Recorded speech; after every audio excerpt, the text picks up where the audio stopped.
من عذاب عليم تؤمنون بالله ورسوله وتجاهدون في سبيل الله بأموالكم وأنفسكم ذلكم خير لكم إن كنتم تعلمون صدق الله العظيم.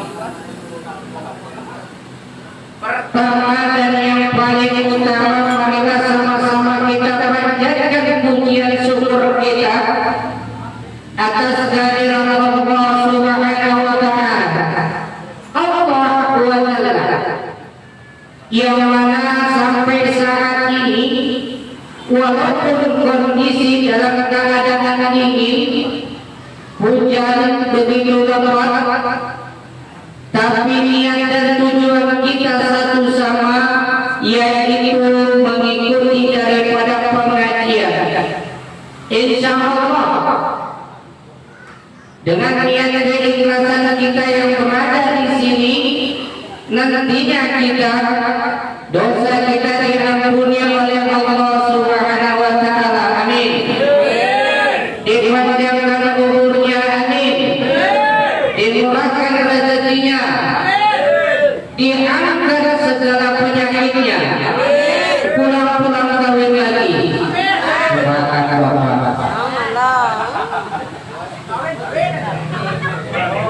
Hai Bayu, kalau bicara nikah, yang namanya bapak ini semangat saja. Iya betul, iya ya Pak. Siapa yang nolak ya? Niat enggak ada, tapi kalau ada rezeki enggak ada yang nolak gitu Pak. Iya. Iya. Doa tolak rezeki enggak ada. Baik, selanjutnya selawat serta salam tak lupa pula marilah sama-sama kita sampaikan kepada junjungan kita Nabi kita Muhammad sallallahu alaihi wasallam. Insyaallah dengan keistiqomahan kita melakukan serta melaksanakan apa yang sudah diajarkan dan disampaikan kepada kita, nantinya di yaumil hisab kita mendapatkan syafaatnya. Amin ya rabbal alamin. Yang saya hormati Bapak Ketua Perkumpulan PKU3. PKU3 untuk apa di depan saya? Rayu Pak ya. Alhamdulillah. Yang saya hormati seluruh daripada anggota yang juga pernah hadir pada kesempatan hari ini.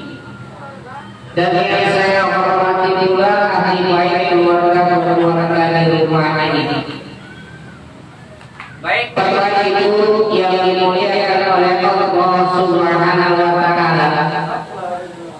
Tema kita hari ini tidak banyak, bahaya maksiat. Ini tema kita pada malam hari ini, yaitu bahayanya maksiat. Izin Bapak Ibu, saya kalau ceramah agak bahasa kadang duduk, kadang berdiri.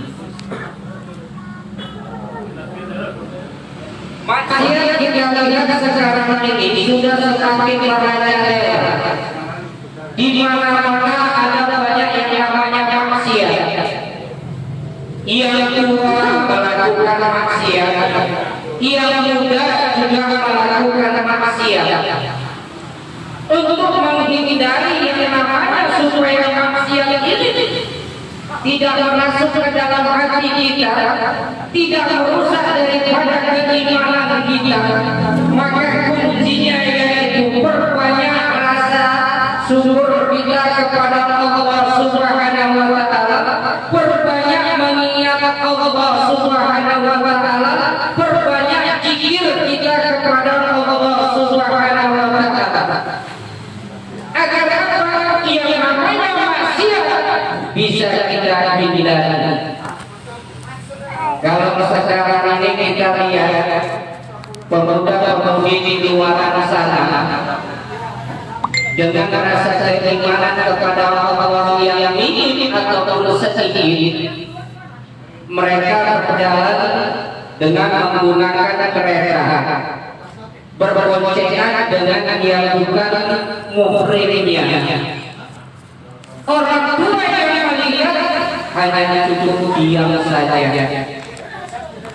Orang tua sekarang melihat anak-anaknya, kalau seperti ini tak berani melarang. Akibat apa?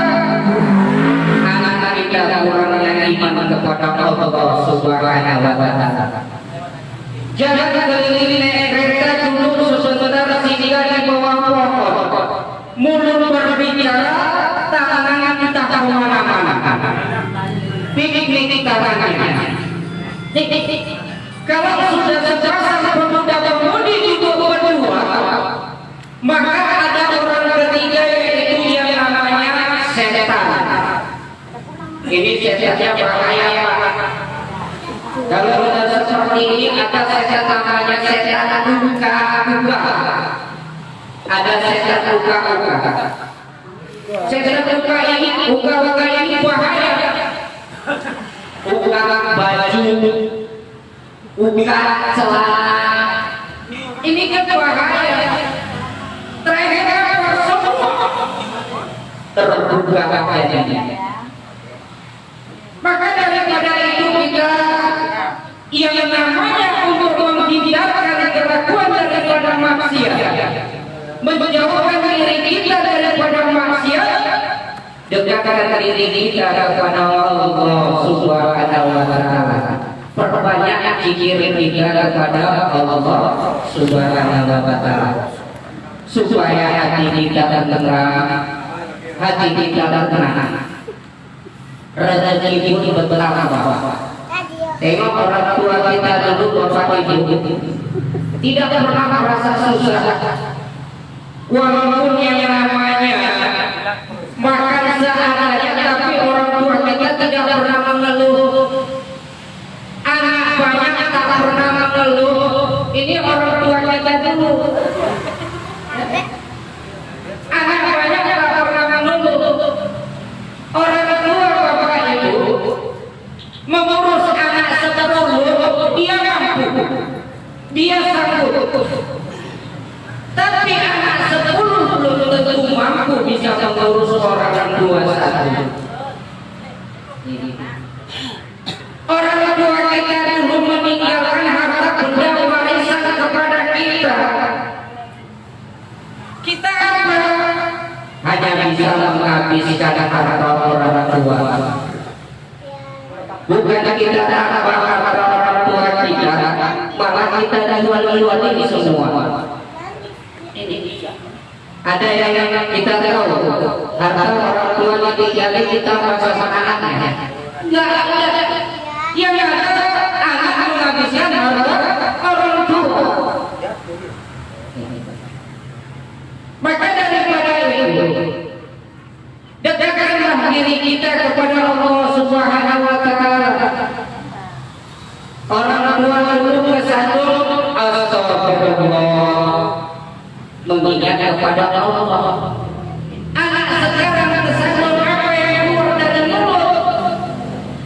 Nama hewan semua keluar. Ini. Tapi kalau orang tua dulu kesandung, astagfirullah, ingat Allah. Makanya kalau kita tengok orang tua kita gampang kali menyebut yang namanya nama-nama kebaikan. Nama-nama Allah mudah dikeluarkan dari mulut. Nyuci la ilaha illallah sampai nyuci. Masa astagfirullah sampai masak. Ini orang tua dulu mengayomi anak-anak juga nyanyi dengan nada-nada dan suara. Ini orang tua dulu. Salatullah, salamullah. Orang tua kita dulu Pak. Kalau kita gagal anak-anak sekarang Begitu punya anak tidur anak-anaknya nyanyi juga, tapi lagunya beda. Pulang-pulang ku berbadan dua.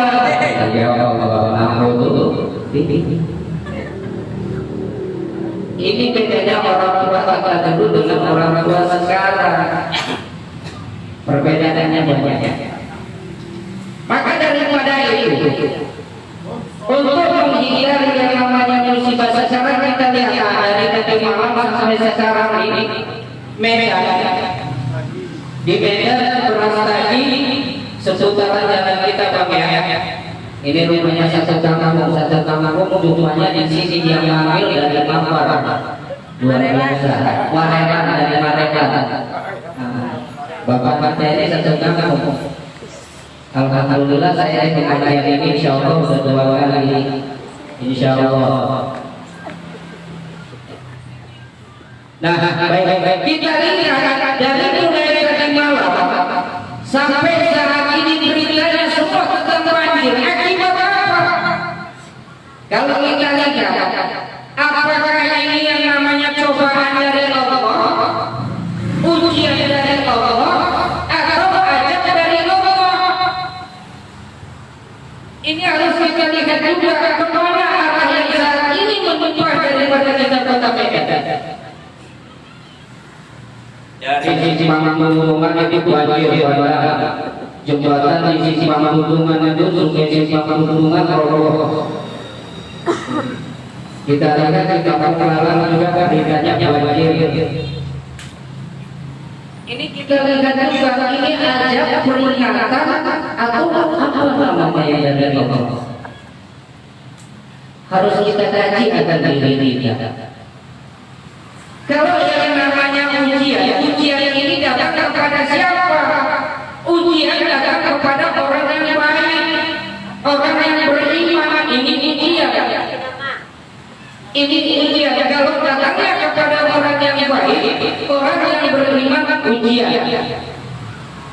Cobaan ini datang sama siapa? Kepada orang yang setengah-setengah. Setengah ini gimana? Malah ngaji besok nyopet. Nah ini setengah. Ngajinya rutin, berbohongnya iya. Ini ya, ini dia. Tapi ada bagaimana? Ini adalah ajab pemberian dari Allah kepada orang-orang yang jauh akan Allah, jauh kepada Allah Subhanahu wa Ta'ala. Kita kadang-kadang begini Bapak Ibu, ada juga di luar sana. Ketika kita ingatkan kepada seseorang, bagaimana? Apa jangan mabuk? Kita bilang. Apa jawaban orang? Yang mabuk saya, uang saya, atau seseorang melarang saya. Ada orang yang seperti itu. Kita ingatkan lagi, jangan judi. Lalu dijawab, yang judi dia aku. Menang kalah itu urusanku, pakai uang-uangku. Lalu apa urusannya denganmu? Lalu kita ingatkan lagi, jangan zina, karena zina itu adalah maksiat. Lalu kata yang kita ingatkan, zina aku, pakai uang aku. Udah gitu kalau urusan penyakit itu tergantung sama aku. Lalu apa urusannya? Ada dari orang sama masyarakat ada kita dengan demikian. Lalu kita bilang, kalau memang judi, zina, mabuk kamu yang melakukan, kamu yang berbuat pakai uang kamu. Tapi mabuk, zina, judi ini adalah maksiat. Ketika maksiat sudah merajalela di muka bumi Allah ini, Allah akan murka. Maka Allah akan memberikan cobaan, ujian atau ajab kepada orang-orang seputarannya. Ketika Allah memberikan ajab, bukan hanya kamu aja yang dapat ajab, melainkan orang seputaran kamu juga akan mendapatkan. Maka daripada itu, mari sama-sama kita jauhkan diri kita dari yang namanya maksiat dan ingatkan diri kita, introspeksi akan diri kita, kembali kita kepada Allah. Bagaimana membiasakan mengucapkan kalam ilahi subhanallah walhamdulillah wala ilaha illallah wallahu akbar. Ya, sama-sama kita Bapak Ibu. Subhanallah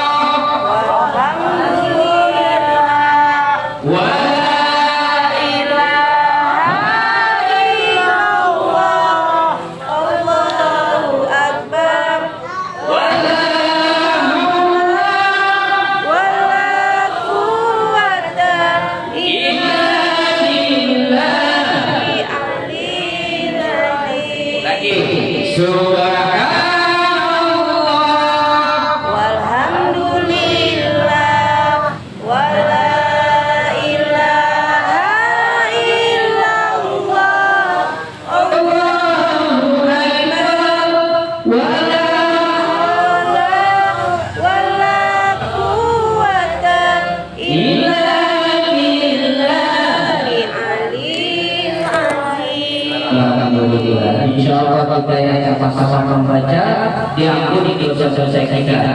Amin. Inilah cara kita mendekatkan diri kita kepada Allah. Lisan kita ini sering mengucapkan kalam-kalam ilahi, perkataan-perkataan yang baik yang mendekatkan Allah. Ini yang harus kita ucapkan. Bukan sebaliknya yang terkait dengan dilarang oleh agama selalu diucapkan, selalu keluar dari dalam lisan kita. Apalagi kalau sudah sama-sama mengumpul, sama-sama menjumpa kawan. Ini sering yang namanya kalau sudah jumpa kawan, semua kita terlibat. Sampai yang dilarang juga terjadi. Sampai urusan dua mata kita sendiri diucapkan, disampaikan. Ini bahaya. Kita lihat daripada sejarah Nabi kita Muhammad Sallallahu Alaihi Wasallam. Khadijah dengan baginda kita Nabi Muhammad Sallallahu Alaihi Wasallam. Ini sebagai contoh dalam kitab rumah tangga. Dalam contoh rumah tangga. Ini panutan sama kita. Rasulullah itu dulu sering yang namanya tidur di pangkuan istrinya. Sering tidur di pangkuan istri. Ibu pernah bapak tidur di pangkuan ibu? Pernah ya? Alhamdulillah. Jangan nanti begitu mau tidur di sini. Nah, ini bahaya. Begitu mau tidur ini bahaya. Berat-beratan aja. Karena Rasulullah mencontohkan demikian. Rasulullah mencontohkan demikian. Bahkan Khadijah dalam sejarah Khadijah ketika waktu sakit sakaratul maut, saking hormat dan tunduk serta patuh kepada suami, dia memanggil anaknya, ya Fatimah anakku, tolong sampaikan kepada ayahmu, aku minta yang namanya sorban ketika dia menerima wahyu. Ini kata Khadijah. Lalu kata anaknya, ya ibunda, kenapa tidak meminta sendiri? Ayah itu kan suami daripada ibunda. Lalu kata Khadijah, ya bagaimana aku malu meminta kepada Muhammad. Khadijah ini istrinya Muhammad, istrinya Nabi Muhammad, tapi dia malu meminta sorbannya. Kalau begitu minta sesuatu malu nggak sama bapak? Enggak. Jujur alhamdulillah. Kalau ibu sekarang ngapain malu orang suamiku itu jawabnya. Jangan ini tak ngambil sendiri di kantor ya. Masya Allah. Iya. Ngambil dulu bilangnya belakangan apa tadi uangnya aku ambil. Bilangnya belakangan. Ini Khadijah mau meminta yang namanya surbannya. Maka kalau Khadijah ini ketika dia sebelum menikah kepada Nabi Muhammad seorang janda kaya, janda yang dihormati, janda kaya, janda yang dihormati. Tapi begitu dengan menikah dengan Rasulullah SAW, seluruh daripada hartanya habis untuk berdakwah daripada bagi dia dan Nabi Muhammad SAW. Dia habiskan untuk dakwah bagi dia dan Nabi Muhammad SAW. Ini dia. Dan tidak pernah menyampaikan keluh kesah, tidak pernah mengeluh kepada Rasulullah, nggak pernah bilang beras habis, nggak pernah. Bapak listrik itu habis, nggak pernah. Ini yang namanya Khadijah. Kalau sekarang itu sering beras habis, laki baru pulang kerja, suami baru pulang kerja, keringat dulu kering udah disapu dengan bang, anaknya udah minta bayar uang sekolah bang. Tapi insya Allah di sini nggak ada satu. Ini dia. Inilah yang membuat kita itu dalam rumah tangga. Jangan saling menceritakan kekurangan antara satu dengan yang lain. Apalagi bahaya sekarang. Yang bahaya sekarang, ketika sudah jumpa dengan teman, cerita terkait dengan urusan keluarga, suami kok kayak gitu ya. Kekurangan dari pasangan disampaikan dengan yang lain. Kalau ada ibu seperti ini, Bu, ini namanya wanita dayus. Apa itu dayus? Dayus itu jangan akan masuk surga, mencium aromanya saja tidak. Nah, itu ini dayus. Kata Allah Subhanahu wa Ta'ala dalam Al-Qur'an, kalau memang dibenarkan, kalau memang dibolehkan seseorang sujud kepada orang yang lain, maka aku perintahkan seorang istri harus sujud dengan suami. Kalau memang diperbolehkan orang itu sujud dengan orang yang lain, maka aku perintahkan istri sujud kepada suami. Suami ini, Bu, ya, tanggung jawabnya luar biasa kepada istri. Contoh, kalau suaminya ustaz, suaminya alim ulama, suaminya ngaji Quran, istrinya malah cakap tidak pakai jilbab, suka berlaku kepada teman maksiat, ini suami tidak akan masuk surga, Bu. Sebelum menemani daripada istrinya di neraka. Begitulah kami suami ini. Tapi ketika istri solehah, rajin puasa, rajin sholat, amal ibadah semua kebaikan dilakukan. Sebaliknya suaminya bejat, suaminya mabuk-mabukan, suaminya suka berjudi dan berzina, itu mau masuk surga langsung dipersilahkan. Bahkan disuruh memilih 7. disuruh masuk kepada surga yang 7.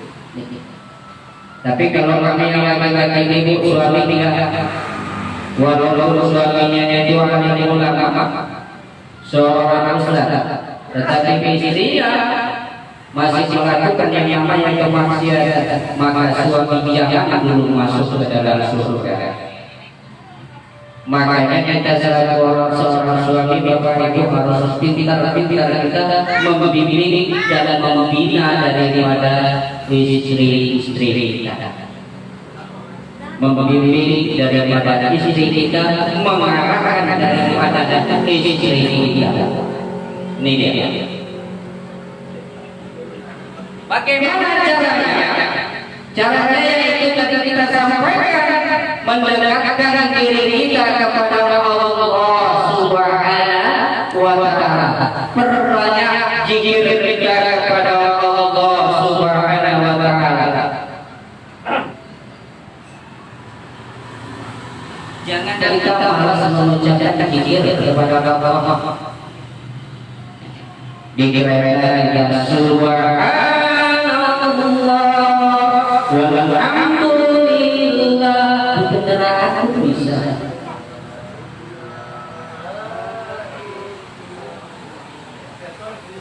Di kendaraan bisa, di rumah bisa, sambil kerja bisa. Ini Islam itu mudah, tapi jangan dipermudah. Islam mudah, jangan kita permudah.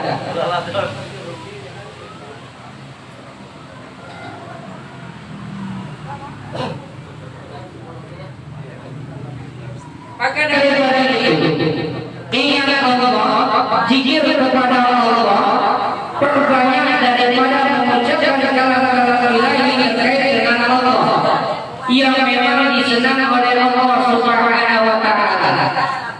Supaya apa? Kasih suara. Alhamdulillah.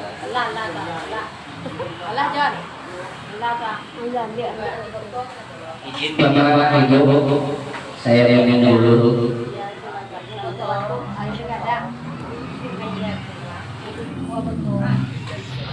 Inilah kalau kita ngaji berkah, semuanya menjadi